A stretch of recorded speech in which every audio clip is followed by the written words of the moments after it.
Assalomu alaykum, hurmatli ijtimoiy tarmoqlarda bizlarni kuzatib turgan qadrdonlarimiz. Navbatdagi oshxonamizda Xorazm viloyati Urgan tumanida bizlarning qadrdon ustolarimiz, yig'atimizning qo'li ustolardan Husan akamiz bilan Saidar akamizning oilalaridan bo'ladi.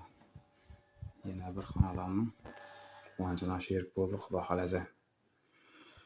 Oshxona mobilimizning общий balandligi 240 bo'ladi. Quloqlarimiz vakuumli. Materialimiz rossiyskiy. Bispламенат shagrin bo'ladi. Moykalarimizga kelsak, eng yaxshi moykalardan biri bo'ladi moykalar. Quloqlarimiz vakuumli bo'ladi. 100% puxa plastik hamma yeri. Panellar ham XDF original panellardan. Kimga qiziq bo'lsa, murojaat qilaverasizlar. Telefon nomerlarimiz pastda bo'ladi, xohlasa.